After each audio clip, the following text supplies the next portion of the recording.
Park Zone Icon A5. Maybe an oldie but goodie, or maybe trash. Let's see. Got some wheels. Oh, those might work for the mosquito. I'm gonna try that. Very good condition. All the surfaces seem to be, yeah, good looking little bird actually. Weird little sailboat or speedboat bottom. Let's put a battery, see what's what. Get this hooked up. Got a flashing light. Alright, went to red and blue. Perfect situation for binding a UMX usually. Says success.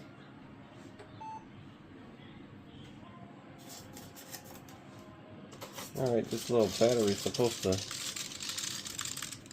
tuck down in this area. Yep, that works.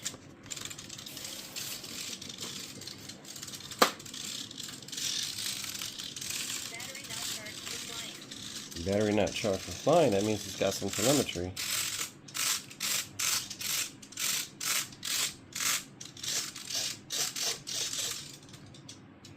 Everything. Uh-oh, no rudder. Well, I suppose I'd be alright without it. Let's take a look inside though.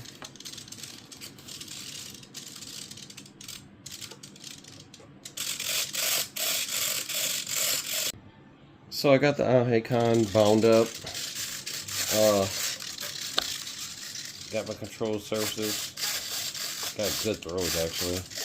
Got my elevator. My rudder is a bit suspect. That the servo will work and then not work. Yeah, so you can see it right there. When you maybe aggravate it, you'll get it to roll a little bit on the slider, and it's not that hard to get to, and there's actually extra servos in here, so maybe I'll change that out. That way this bird will be like pristine pretty much, have everything it needs. Anywho, that's a quick look at the unboxing and the setup. I'm going to see for itself. And I don't think these came with this, but this one actually has a circuit board in it with safe on it, so that's actually an upgrade, I guess somebody did. Maybe crash or something, I don't know. Anyhow, that's just a look at the unboxing and setup. Now I'll flip to the flight. Alright, I'm at the field. I just initiated everything. All my control surfaces look good. Safe mode looks good. Weird that this thing has a control board with safe mode. Let's go out to the field, out to the flight line. Alright, I'm going to try and do this by myself. You know how that goes. I'm going to start out where I can see it, then maybe try to shift and move the camera up a little bit like such, and maybe get the rest. I don't know. Let's I'll probably walk away a little bit. That way I can start out a little high off top. Yeah, that's weird.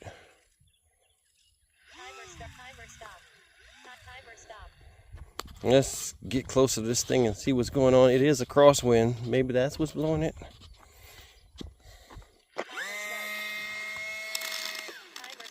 Looked like the wheel came off.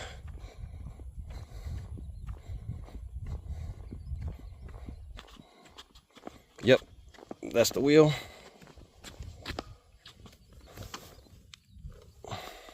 It didn't break, it just came out of its reciprocal, so I'll just slip it in right fast.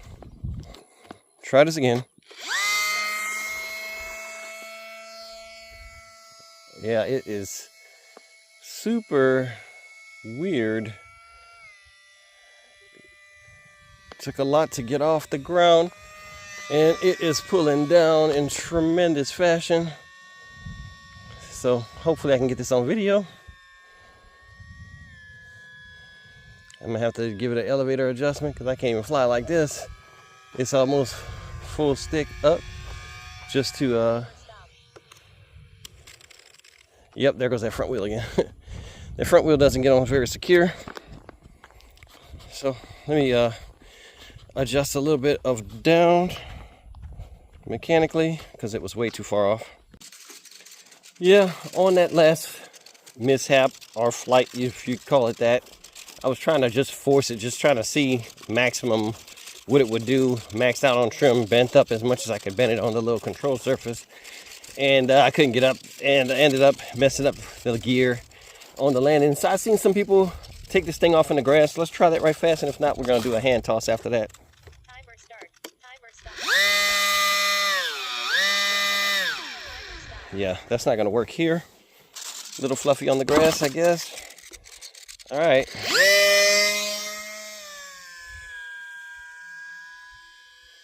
Yeah, it's flying.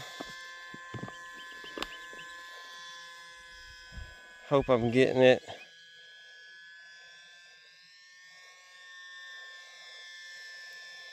Okay, let me click it in safe. Okay, you got your bank angles. And it's flying pretty good. Whoa, it sucks out at a hard turn there.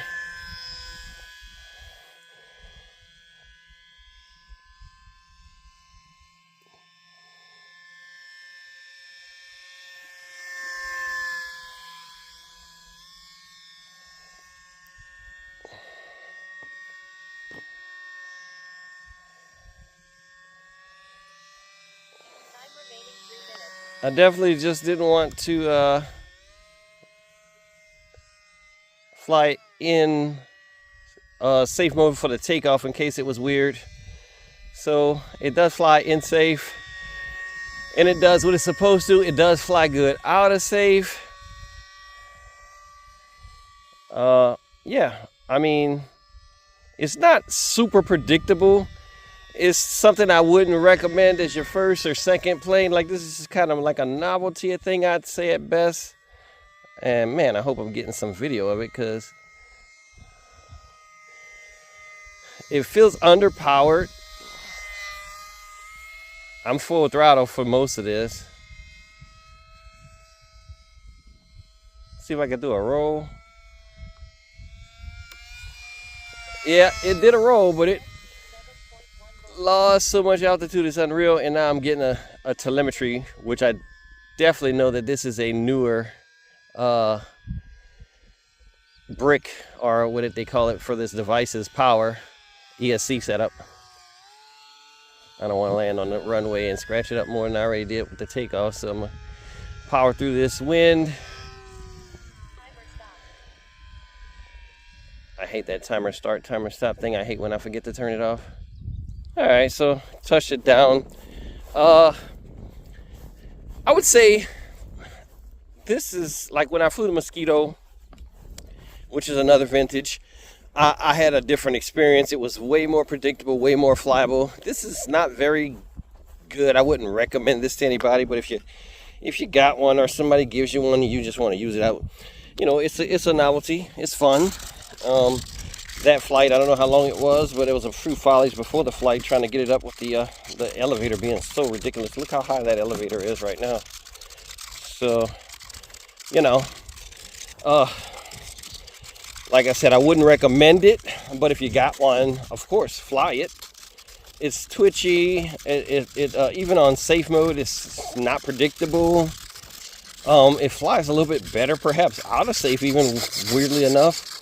The ES3X seems to work on it, but it's a windy day, so I guess that was probably doing a lot more than I can contest for, you know, because that's what that ES3X does, is smooth out a windy day, and I feel like it did that. I'm gonna probably fly another couple of batteries in it because I charged them, but it's nothing that I would probably fly on a regular basis for a good recreation, because it is just kind of. And then I'm filming. You know what? Once I fly it, I'm going to probably make a comment at the end of this to say, did I enjoy better without it being... Look how high that elevator is. But anyway, did I enjoy it better being off camera? Because filming it myself with the chest cam makes it kind of hard to enjoy with the radio right below it, and you're always worrying, blah, blah, blah. So, that's the Icon A5. Alright, so I just hand launched it. After further investigation, I do like it a lot more. It was like right now I'm having an issue because the camera is right in front of me and I'm trying to worry about this more than the flight type thing. But look how smooth it is now that I'm flown it a couple of times. I know what's what. It's predictable. It is still, I think, a little bit underpowered. I don't know if these were ever investigated to do any upgrades on prop or anything, but I think I wouldn't worry with any of that. I just, enjoy it for what it is. One thing I did notice, I'm gonna try and do it now. I didn't want to do a whole flight even on this video. It was just coming how I was able to land it. The next landings after I landed it in front of you guys ended up being just perfect landings. So where it just kind of like skid on the grass. So I suppose I'm gonna try to, the wind is kind of blowing it around, but I'm gonna try to come in and let you see so that you don't think it's as terrible as I made on that first segment of the video. Yeah, the wind's completely blowing me into the fence, so make it go around, as we say. It does want to nose into the wind pretty heavily. And right now my throttle is pretty low, so. Timer stop.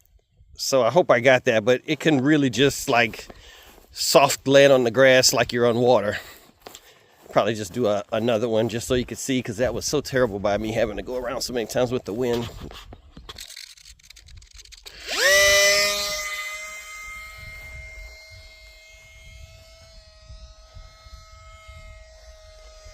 If you're hand launching, you probably need to be at full power. And then when you get up, you can kind of lower it. Time remaining 3 minutes. Timer stop. Man, I don't know if I was on camera.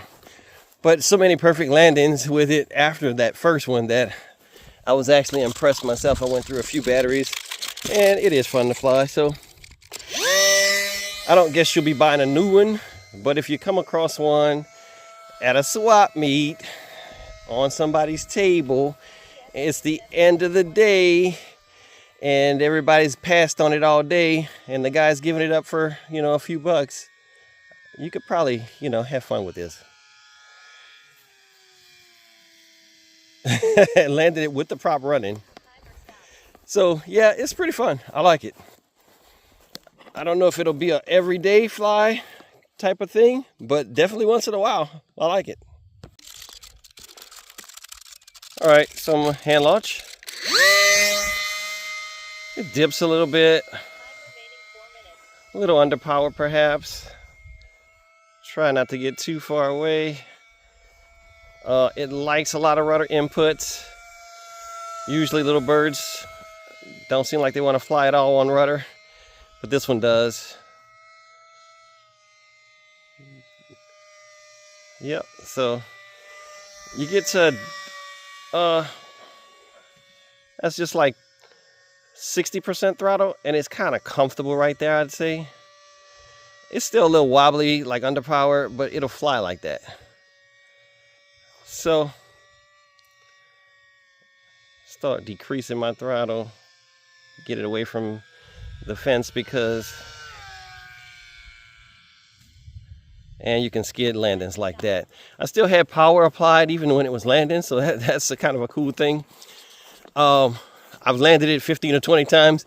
It comes in like that little water landing sailplane. So we do have a pond. It's over there at our field. So everybody can go over there and fly. We have a place for RC cars. We have helicopters. We got a lot of stuff at this field. It's a real nice club to be in.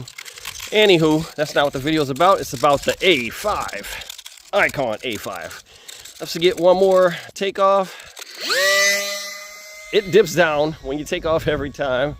Maybe it's my throwing technique. I hate hand launch birds. I don't know if you heard me say that before.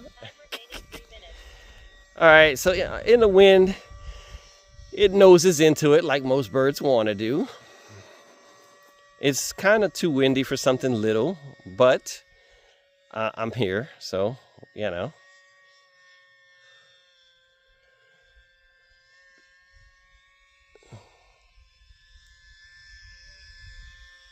And it wants to go to that fence every time.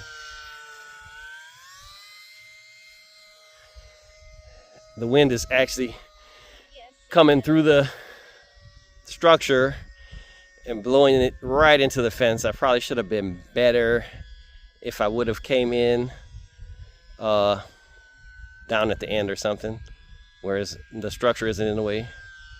Well, so yeah, that's kind of predictable what you get for landings. I didn't give it a really good chance at first, and I wasn't, you know, the filming was the issue, I think, more than the bird. All right, whoa, I had the camera not showing anything for the most part because I was looking at the bird, because it dips down when it takes off, so you know. Yeah, so this is a pretty cool flight, I think. You know, I didn't give it a chance in the beginning, so it's okay.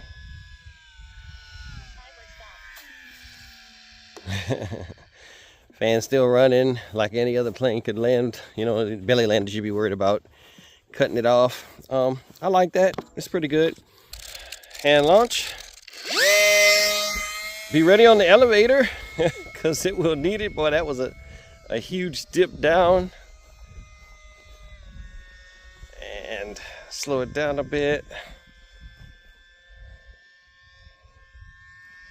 It's definitely susceptible to wind problems because it's probably a day when I shouldn't be flying it and I'm too far away for this video. Let me get back over here. Remaining 4 minutes. But it definitely flies good, like better than I originally thought.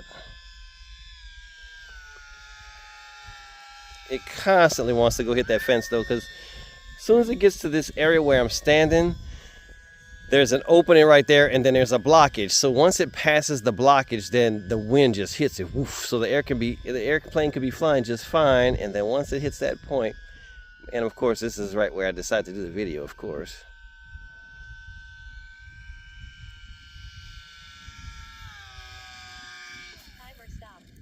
So it's pretty fun. You know, you could think about that if that was on water. The cool part is, at my club, we got a pond. It's way over there. You know, you can race boats in it. It's huge. Might do a drone shot of that someday and show y'all, but it goes all the way from this area all the way to, whoa, way back there, like, and then it actually goes all the way back around. We have a whole trail that you go back to when there's a boat launch and such, where we can launch our RC boats. But if you're at the field just flying airplanes and you want to hit it, then you could just go through that fence right there and hit that pond area, but you don't have an actual good launch point. So that's all I really wanted to say about it. It's a fun little bird. I can't knock it.